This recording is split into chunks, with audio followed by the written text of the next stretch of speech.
Cathal Summers. And I'm Deirdre, your Teagasc Sustainability Advisors. And you're welcome to the Teagasc Environment Edge podcast number 29, bringing you the latest information, science and opinion to improve farm sustainability. Ireland is under ever-increasing pressure to reduce nitrogen fertiliser use, reduce greenhouse gas emissions and increase nitrogen use efficiency. So we have Mike Egan, Teagasc Grassland Research Officer in Moorepark here for a chat today. Mike has been involved in a series of 12 clover farm walks taking place across the country in April to highlight the beneficial role that white clover is playing on grassland farms. Mike, you're very welcome to the show. Thanks, Deirdre. Our Teagasc research programme to date has delivered very promising results on clover. Can you tell us a little bit about the findings and why farmers should consider this as an option? Yeah, I suppose thanks very much for having me on, first of all. So look, I suppose the clover research programme in Moorepark in Teagasc has been going on with a long number of years, but I suppose there has been renewed interest since maybe 2012 or 2013 when the second tranche of the real research programme that's currently been going on kind of started in Moorepark and in Clonakilty then in 2013, and Solihull again in more recent years has got back into clover focused research. And I suppose the main benefit that has been focused on initially when we started up was looking at can white clover persist and add value in intensively farmed grass-based systems with a heavy focus on dairy production systems.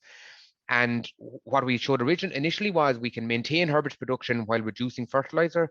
We can increase herbage production while maintaining similar levels of nitrogen fertilizer application being applied. And what really got farmers' attention in initial years was the increased level of milk production that we were achieving of up to 30 kilos of milk solids plus per cow per year. And that's really what kind of started a large focus on clover research work across all facets of Teagasc in the last number of years. But more recently then, with environmental pressures coming on, it's more the role that clover can add now with reducing environmental impact by reducing chemical fertilizer inputs. So we have shown by even reducing up to 100 and 125 kilos of nitrogen per hectare, we're still maintaining output in terms of grass growth, increasing milk solids, while having a financial benefit and also an environmental benefit in reducing greenhouse gas emissions. So there's kind of three different approaches. There's kind of the cow benefit, there's the grass benefit, and I suppose the big thing at the moment is the environmental benefit that clover can add, and particularly financially with increasing price of fertilizers and input costs particularly in 2022. Yeah, I think, Mike, it's a no-brainer at this stage for farmers, especially moderate to heavily stocked farmers. There is savings to be made there, particularly with nitrogen at the moment, price at the minute. So I suppose what is the most important, factors to establish clover?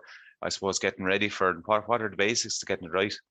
Yeah, I suppose the last 2 years has been a huge shift towards kind of a renewed focus on clover on commercial farms because of the research that has gone on. And surprisingly, there's very low levels of clover on farm historically, particularly on Irish dairy farms. And that is changing now, but historically there has been a very low, despite a high level of clover being included in grass seed mixes across the country. And the reason it hasn't established, probably down to two main reasons, or three things: soil fertility being one, incorrect herbicides being used and incorrect timings of herbicides being used on those new reseeds particularly, and then grazing management of those reseeds thereafter.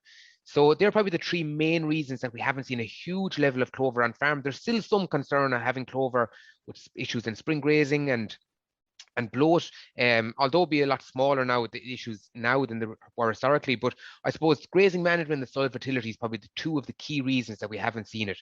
And for anyone that's thinking about oversown clover, and we've discussed it in detail on each of the walks that we've held over the last 2 weeks, is that soil fertility is key. And if we haven't got optimal P's and K's for aside from clover, but even for grassland management in general, if we haven't got correct P's and K's for nitrogen efficiency and increasing grass growth, it's very, very difficult. So that's the first thing. So we're talking minimum of index 3 and ideally index 4 for P's and K's. P is essential in root and root nodule development. K is essential for stolon development, and then the correct pH as well, soil pH. We're talking ideally a 6.5 of a soil pH for clover, and that's important for nodulation and rhizobia bacteria, which is the crux of where we get the nitrogen from. If we haven't got the rhizobia or the nodulation on the clover stolons, we're not going to get the significant level of nitrogen fixation that we require.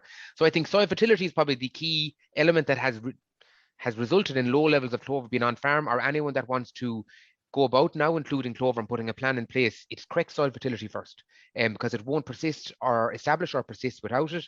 And then it's down to grazing management in terms of maintaining and establish and helping it establish and maintaining it in those swards long term too. So those are probably the two key elements to get right first of all. Just wondering about soil types, maybe free drain soils versus more heavier soils.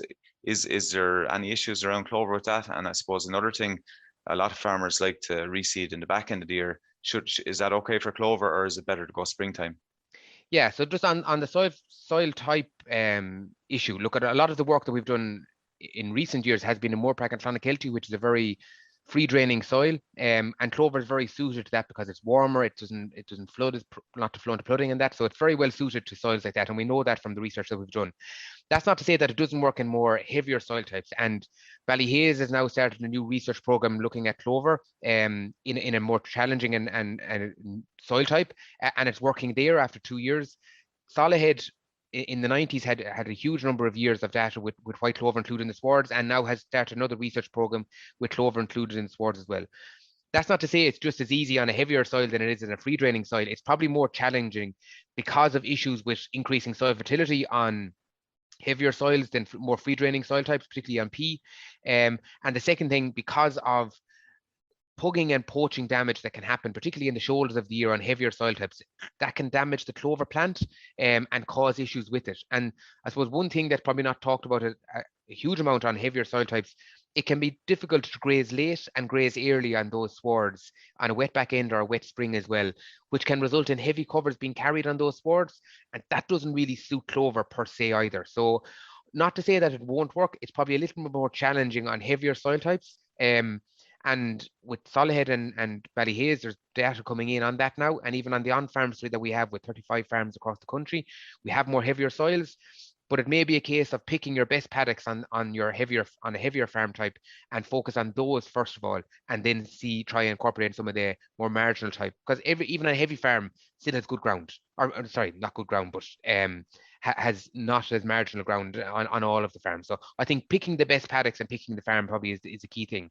In terms of reseeding timing, yeah, look at pushing into autumn reseed is a little more risky per se, even with grass, but particularly with clover, because again, around the issues of not being able to go in and graze late enough if you get a wet back end, particularly on a reseeded soil, and temperatures as well dropping off and daylight temperatures. So you will get a more successful establishment in a reseed in a springtime compared to autumn time, because you have adequate soil moisture as you're coming in, you have adequate day length, there's no issue in terms of being able to graze it because you have better soil conditions, and more optimal timing to get a herbicide being applied or clover safe herbicide being applied to control weeds. That can have a little bit more risk in the autumn. So I would say anything being planted after the middle of August is probably early August is probably a little bit risky, particularly with clover included in the seed mix. In respect to soil fertility, Mike, would it be fair to say that only 15% of dairy farms are capable of properly establishing clover? Yeah, so that's probably a figure that if you look at optimal soil fertility across the entire farms, and having 90% of the farm in optimal soil pK and pH, there's only 15% of farms that meet that criteria. So if you're to look at the bigger picture, yes, across the whole farm, that 15% is probably right. However, like a lot of farms, we were on a farm yesterday that had only 39% optimum, or last week, sorry, that had only 39% optimum soil fertility, but he still had clover on over 50% of his farm. So he has targeted his clover going in on his better soil fertility paddocks. So although you mightn't be optimal on every paddock, some of your paddocks are correct. And targeting the better soil fertility paddocks first to get your clover established on, and increasing soil fertility on the remaining paddocks. Because we're going to be very difficult as an industry if we wait till every part of our farm is optimal for PK and lime before we go and establish clover. Pick the best paddocks first of all, and then try and increase the soil fertility on the remaining part of the farm as we go on. So 15% probably right, but as an overall, there's areas within each farm that can be targeted. Brilliant. And where would a farmer get information on recommended varieties to sow? Which clover seed side or leaf side is best recommended, say, for grazing or for silage ground? Yeah, so look, on the Teagasc website, there's information there on leaf size that you can get. But I suppose the best place to get information is the recommended list, first of all, and the cultivars on grass seed cultivars and clover cultivars should be recommended list cultivars that we are sowing on our farm. So that's the first in terms of getting information. In terms of leaf size, clover comes in 3 different leaf sizes: large, medium, and small. In terms of dairy cattle and beef cattle grazing systems, we should be focusing more on medium leaf cultivars. And then for more intensive, more sheep grazing systems, we should be looking at small leaf cultivars for sheep grazing systems. Large leaf cultivars are very aggressive growth habit and don't have as much of a stolon production, and they're more suited to a silage based system than they are for a grazing based system. There's something similar to red clover. So I'd say medium for your ruminant grazing systems or your large cattle grazing systems, dairy and beef, and small then for your sheep grazing systems. Mike, can you tell us the difference between red and white clover? Because I think this goes over people's head a little bit on when the nitrogen becomes available. Yeah, so they're both legumes and they both fix nitrogen. Red clover typically would fix a higher proportion of nitrogen per year than white clover would. Exact figures can vary from year to year and from products. I'm not going to quote exact figures because they do range, but typically red clover will fix more nitrogen. In terms of the actual plants itself, so white clover grows what is dependent on a growth structure of what's called a stolon. And that stolon will grow along the ground and can vary from 15 to 20 centimeters long to up to a meter long. Now that's in ideal circumstances. And along that stolon, that grows on or just below the ground. It has the pithial and the leaf above ground, and that's what we see, and that's what the animals graze. And then we have the root structure and root nodules below the ground, and that's where the nitrogen is fixed and stored, or converted, fixed, and released into the soil from those root nodules below the ground. Red clover is a slightly different plant. It is an individual plant, more like a ryegrass plant. It has one central taproot that the root nodules are on, and then it has above ground surface as well. It doesn't spread out the same way white clover does. So they're generally on individual plants or clusters of plants centered around one individual plant. The growing point of red clover is above the ground, where the growing point of white clover is on or below the ground. So that's why white clover is more conducive to intensive grazing, because the growing point is quite low. Red clover, because the growing point is quite high, if you try and graze white clover spores intensively and tightly, you will remove the growing point and kill it off. So red clover is more suited to silage cutting systems because the growing point is above the ground, and white clover is more suited to grazing systems. In terms of nitrogen fixation, they will both start to fix nitrogen within their first year. The issue is white clover, it goes through a few distinct phases of from seedling to an established sward. So the first stage is the rosette phase, and it has to develop a small taproot, central taproot, and then to start to develop the above ground surface. And that takes anywhere between 2 and 3 months. And after that 2 or 3 months, that's when it then starts to develop stolons, which the root nodules then develop off those stolons. So the stolons aren't developed on the white clover plant until the taproot has been produced, and then it'll start to fix nitrogen 3 months post sowing, thereabouts, but it generally doesn't release that nitrogen into the soil for between 6 and 8 months post sowing. So there's a little bit of it starts fixing nitrogen and uses it for itself, but it doesn't release it into the soil for the companion species. And that's where the confusion comes from in white clover. Whereas in red clover, because it doesn't need to produce stolons, the nitrogen is fixed. The root nodules are developed straight away on the taproot as it's developed, and then starts fixing nitrogen and can release it and use it for itself as well. So there's probably about a 4-month difference in terms of nitrogen being available to the plants from red clover to white clover, red clover being sooner than white clover. I'm just wondering about, I suppose, the best method of sowing. I know we were on the walk with you there a little while ago as well, and you give a couple of mentions of different ways of sowing. What's the best options for farmers? Yeah, so in a reseed, I think reseeding practices for clover or non-clover swards are the same. Obviously, we're including clover in the seed mix at about 1.5 kilos per acre, and just not burying the seed too deep, because it's a very small, shallow seed, and if it's buried too deep, it doesn't have the energy to push up through the soil. So I think reseeding, our principles are the same. Good soil seed preparation and ensuring soil seed contact, and then your grazing management afterwards. In terms of oversowing, there's different methods that you can use. You can broadcast it onto the soil. You can use different types of machines. All have their pros, all have their cons. I think the most common question I get asked with clover establishment and oversowing is the type of machine to use. And as long as they're all done right, it's okay. But it's probably the least important factor in terms of establishing a grass clover sward. But that's not to say you need to do it right all the same. So in terms of your broadcasting in a fertilizer spreader or your slug pellet applicator, don't do it on a very windy day. Do small areas of your farm, of a paddock at a time, no more than 2 acres, because the seed would all fall to the bottom, and mix it with an 0730 or a Grand Line product to allow for ease of spreading. And don't do it on a windy day because the seed won't travel that far. And make sure that the spreader that you're using isn't throwing at 24-meter tramlines or 12-meter tramlines, because the seed won't travel that far. So shorter distances, and probably do it in 2 directions.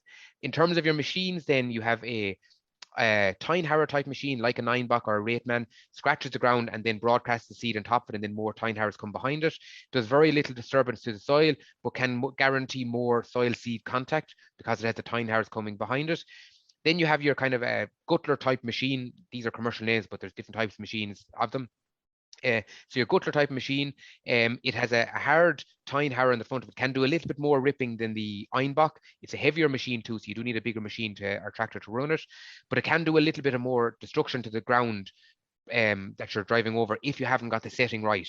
But the advantage of that is it has a Cambridge or a fir press roller behind it that is going to push that seed down into the soil.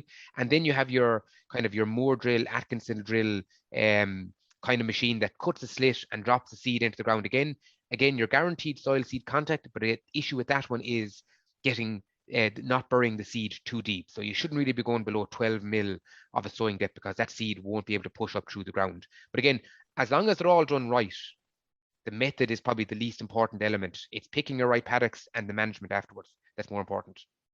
So management is key once you've sown and established. How can farmers ensure long-term persistency or persistence on farms? So I think, just to go back a little bit, but I think just there's 3 steps to do it. So one is picking the right paddocks, and that is down to your soil fertility. There's no point putting clover into a poor soil fertility paddock.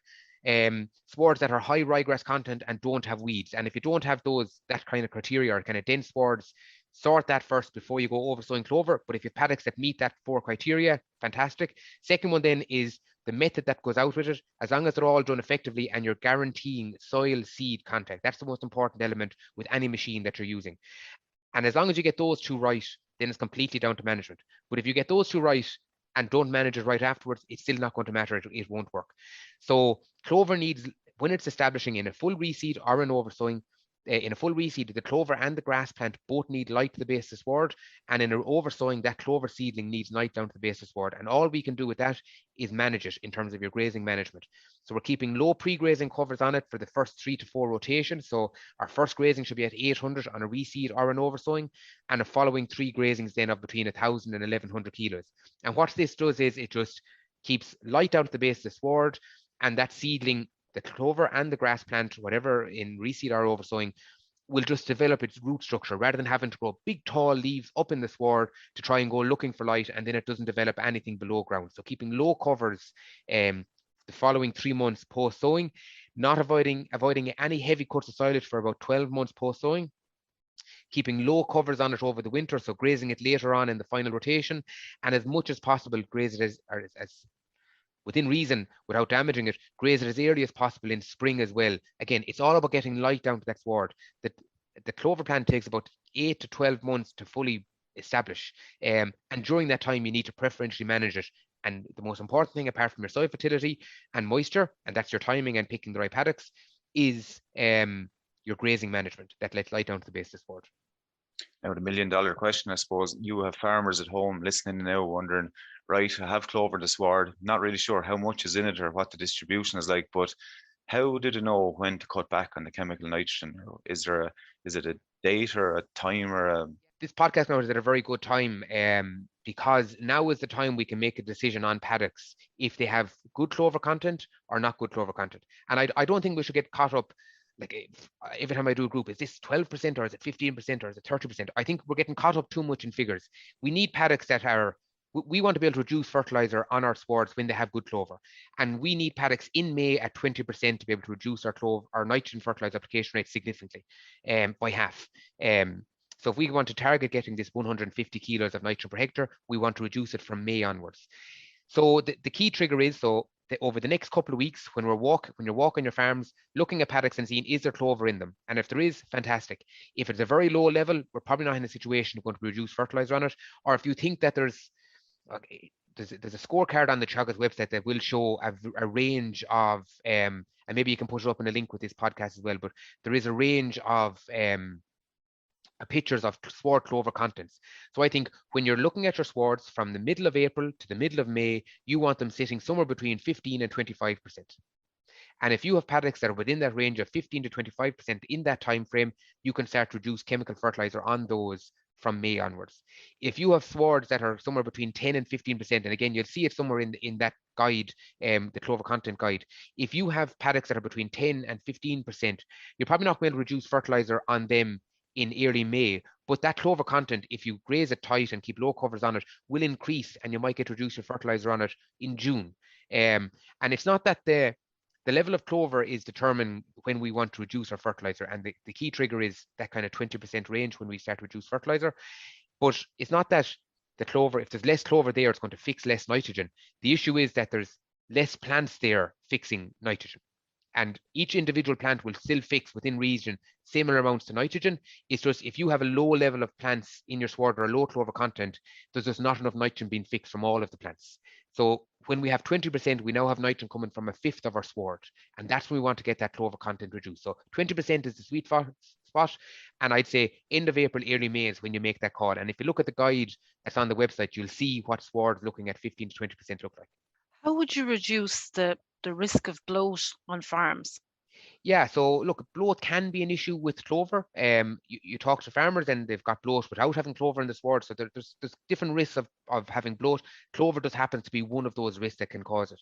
I would say there's probably four different points that you need to keep an eye on in terms of when bloat can occur with having clover in your sward. One is very high levels of clover content. I would say anything above 40-45% is a high level of clover. Now we want to get close on that, but when you go above that 45%, that's when you can run into issues. Excessively hungry animals coming into a high clover content sward. A morning like a kind of a damp, dully, drizzly morning and low dry matter grass, they're the last two things that can cause bloat. So you can get one or all four of those that can occur, and it's just being aware of those four key triggers. So high clover contents, very hungry animals, damp, drizzly morning, and low dry matter grass then as well. They're probably the key risks that you need to just keep an eye on. And if you think you have one or all of those, you can put in bloat oil in the water. But typically when you want the bloat oil, it's when the damp, drizzly, low dry matter mornings, they're not going to drink a whole lot of water, and they'll go grazing the grass before they go, or the sward before they go drinking the water. So if you're going down the bloat oil route, you'd want to have it in the water trough the day before, so they have bloat oil in the system. But what we've done at the on-farm study, and even in Moorepark and Clonakilty in recent years, is putting up a strip wire. So when you're going to get bloat, if you are going to get it in one of those four criteria, you're going to get within the first kind of 3 to 4 hours of going into the paddock or into the first break on a new paddock. So by putting up a small strip wire for 2 or 3 hours, you're just removing that initial gorging process of clover in the sward. So like, although there might be 40% clover in the swards, animals actually can go and actively select 70 or 80% of their diet being clover, because they'll go and select the clover plants out of it. And by putting up that small strip wire, they'll graze the 40% clover, but they have to graze the 60% grass as well. And it just removes that initial gorging process on the clover. And then when you took up the wire, then it's fine. So it's just being aware of what can cause it. It's not as much of an issue. Look, we know a lot more about it now than we did in when we started first in Moorepark and Clonakilty, but just being aware of those four different risk issues, and then putting a plan in place then, whether it be bloat oil the day before or putting up a strip wire, which is typically, if we're going into a paddock, it's the morning of it that we realize is an issue rather than the day before. So the strip wire worked very well in that scenario then. I think that's a great piece of advice to finish on. We don't want to get the cows to eat all the dessert before they eat the main course. Mike, look, really great talking to you. No doubt clover seems to be the way forward for farmers. I really enjoyed the chat today. Thanks a million for joining us. No trouble. Thanks, Cathal. Thanks, Deirdre. That's it for this episode of the Teagasc Environment Edge podcast.